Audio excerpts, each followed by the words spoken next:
This is Jess with Local Music Somewhere, and you're listening to rBeatz Radio. Hey everybody, thanks for tuning back in to Local Music Somewhere. I am Jess with rBeatz, and this Friday we have John Maddrey with us, who is a songwriter, producer, instrumentalist out of Charlotte, North Carolina, right? That's what we're talking about? Yes, it. Okay. So John, can you maybe just start and tell us a little bit about yourself just to get some footings here? What's going on? Of course. I've been a musician for about 6 years now, since I was 15. I've been playing guitar my whole life, but I went to a guitar camp called the Swananoa Gathering at age 15, and I met a ton of people who were incredible at it. And I was like, I can write songs. This seems like something I can do. And it's a lot harder than it seems. So my first songs were horrible, but for some reason I kept at it, and here I am. Yeah. I actually wanted to talk to you a little bit about what makes songs work today, because, obviously you work with other artists besides, making your own songs. And we had Annalise Pearl on one of the recent episodes, and I know that you've done some really cool stuff with her. So I want to talk about that. So you started with guitar, and you're talking at 15, trying to make songs. When you first make songs, did you notice like a pathway of how your songs ended up becoming what they are today? Like, what did you learn as far as, form, what worked, what didn't work? Can you maybe dig into that a little bit? Totally. So I kind of jumped in the deep end. As I started writing songs, I also started producing them.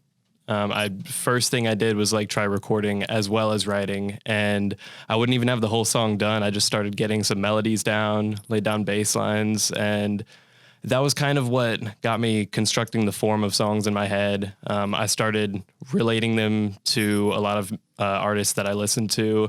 So some of them were kind of similar to songs that already existed, but I feel like that's kind of everyone's experience for starting out. And I would mainly start with the chorus melody. I would say that came to me first, and then I was like, okay, everything kind of needs to, even if it's breaking away from that in the verse, it needs to come back and sound all concise in the chorus. So starting out, a lot of the song forms were pretty basic, starting with verse, pre-chorus, chorus. And since then I've kind of messed around, maybe the bridge comes in early and then goes back to the chorus and then has another bridge. And now when I do it, it's kind of just free flowing. Just each song is different. I just let it kind of, Yeah. It sort of gets streamlined as you go. And, there's really no rules with, music, but there are some things that typically work. If you got your chorus melody, everything is to support that and to undo that package when you get to that. When I think of songwriting, I think of this kind of rope or this line that you're pulling a listener through, and you have to have that tension and release, which we talk about with verses and choruses and things like that. And I find that most of the time when people first start writing, maybe the songs are maybe too long. What is your experience when you kind of collab with others as far as the co-writing goes? What's the mix up of style there?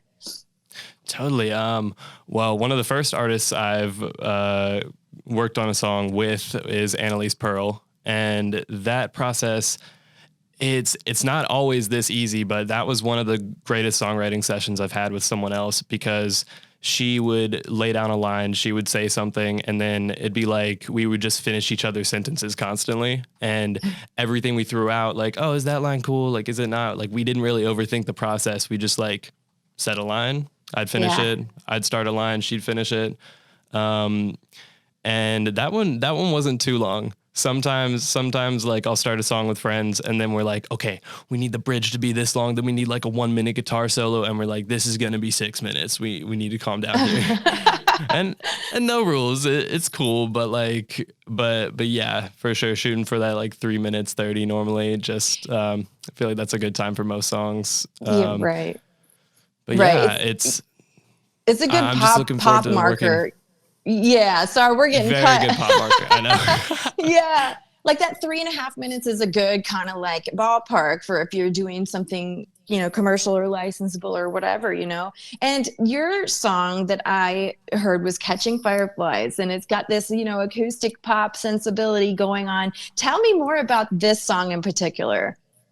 So this song, I was very excited to release this one. I started it in the middle of summer, and the chorus came to me. Like most songs start there for me. So once the chorus came to me, I sat with that for a second and started developing what the actual song was about, because I didn't really have any huge like emotional attachment to it yet. I just came up with like the lyrics, catching fireflies, said we'll save them for later.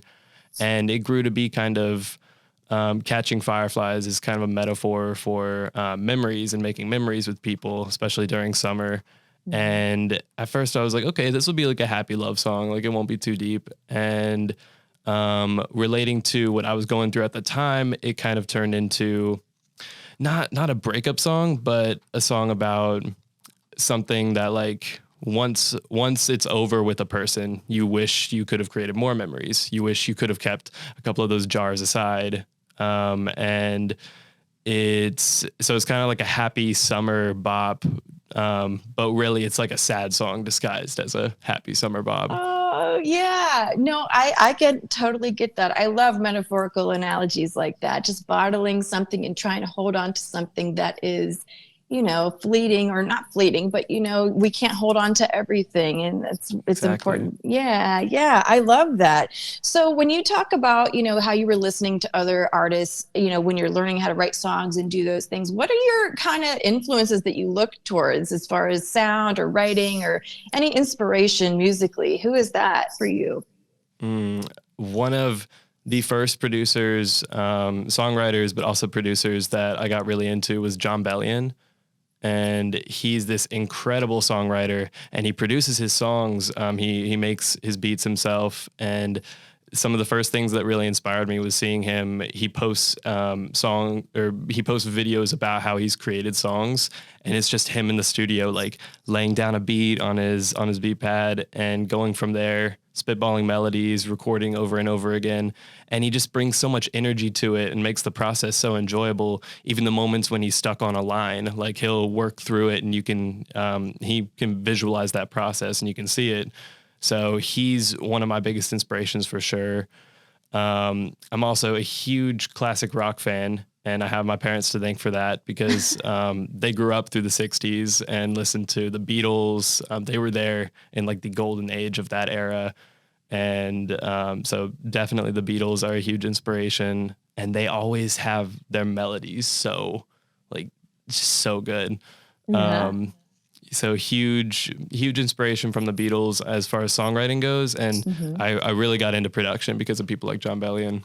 Gotcha. Yeah, no, obviously Beatles would be like a really serious backbone of any songwriting knowledge. I've even got Paul right up here with his lyric books, the green set that came out. Yeah. Yeah. No, that's great. I mean, same boat. My dad was all on to classic rock, and you just kind of learn, everything from there.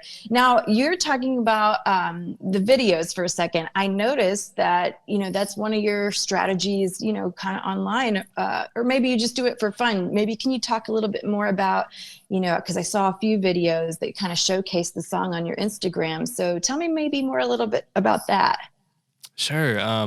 I've had a ton of fun filming those. Normally it's just getting my brother like, hey, can you film something real quick? I'll give you royalties. And he'll be like, yeah, cool.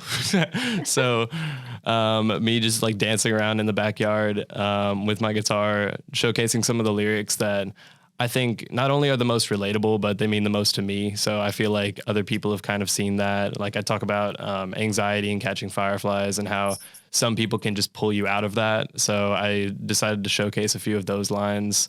But definitely with my social media, I'm trying to bring more people into the process and show them the behind the scenes. So I'd love to do some of those, like how I created a song type videos, do more of that soon, because I gotta say, social media, like it's not the most fun part for an artist to do, and I think a lot of artists would relate to that. But it's not like all the stigma about it is not true. Like you can definitely make it authentic, and you can have a good time doing it and showcasing like what you do in a real way. And I've had a ton of fun so far on it, so I'm looking forward to just bringing people into the process more, showing them the behind the scenes. Yeah. Yeah. I think that's the best way to look at it, because if you look at it as this task or formula that you have to do for any type of algorithm or whatever, you're going to shoot yourself in the foot, I feel, And so if you're Exactly. having fun, if you're having fun and just, doing what comes to you, like, the AI SpongeBob cover that I was listening, Yeah. whatever it is. Yeah. But I think that's a great approach. So, um, I know you said you started at 15 and you've been doing this and recording. So, besides the videos and the social media, what have you kind of learned about, doing music in general? Like what's been the takeaway, if you will, of all of this? I've learned, and this goes past music, this is just life in general, but it is always easier when you do not overthink it, when you just let every line come out, every song come out. There is a way, it's not always this easy, obviously, but there is a way to just let it flow, really.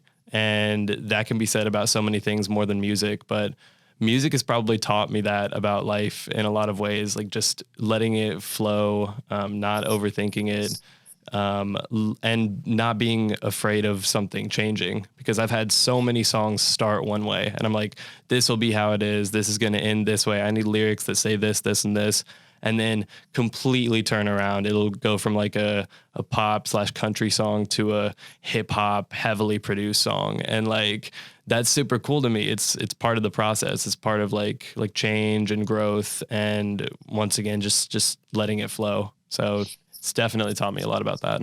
Yeah, that's hard, I think, for some people, though, to grasp that, because, we like to have control over things, or we have this end product vision. And it's sometimes Mm-hmm. so hard for us to trust that process, I feel. And for that to be, a leading thing that you've already discovered, I think is major, because it's just really not an easy concept for a lot of artists. They kind of, Yeah, like break down their own project and kind of maybe self-sabotage it, if you will, for not letting it relax or do its thing almost. totally.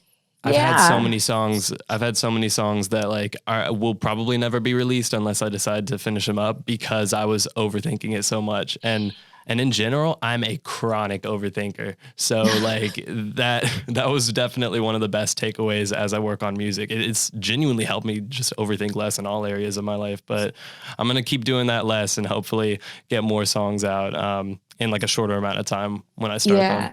Yeah, I think that's like so key, because, as someone who has written a lot through the years for myself or different projects, I noticed that it's just so much easier if I just kind of randomize my approach or randomize what I think, and not take it so seriously as well. That's the Totally. other thing. But yeah, you never know what you're going to get. And that's the magic of it. When you're talking about John Bellion, am I saying his last name right? Yeah. Yeah. So it's just this magic of clicking things together. And there's this spark when you're a musician, and putting it all together, and I think that's what keeps people coming back to it. It's not easy, but it's just so worth it, that fire. So, Right. so what is up next for you after Catching Fireflies? Do you have anything kind of in the works right now? I do. I have kind of a spooky Halloween song planned for around Halloween. So I won't talk about it too much, but that's definitely in store. And then after that, I'm going to release another song that is just me and acoustic guitar. And it's called If I Drown. So it's going to be a really happy song. Um, it's going to be one of the probably the final single I release before releasing an EP. And the EP is called Inside Jokes, and I have 6 songs total. Catching Fireflies will be on there, and the song If I Drown will also be on there. And yeah, I've already recorded it. It was one of the easiest songs I've ever gotten out. I wrote it in a day and recorded it all the next day.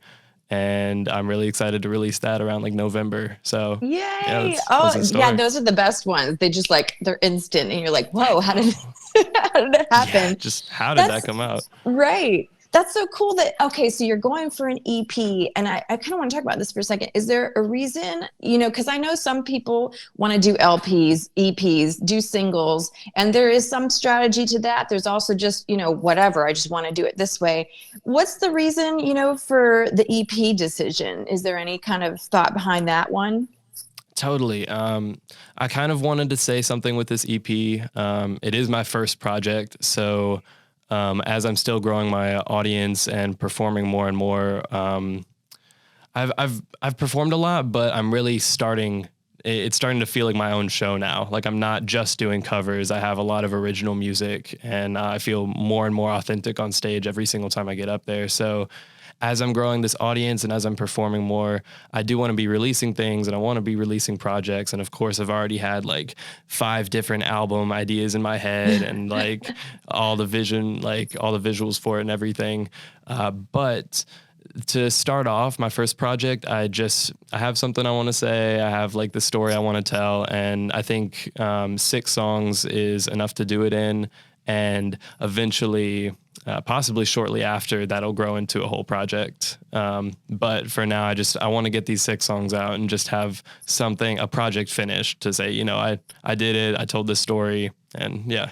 Right. No, I think that sometimes that's exactly what's needed is the EP instead of an LP at certain points. I think that's a great strategy, a great approach. I'm really looking forward to hearing it. Okay. We've got the spooky song coming. We've got If I Drown, Inside Jokes, a whole EP, and you're saying November-ish?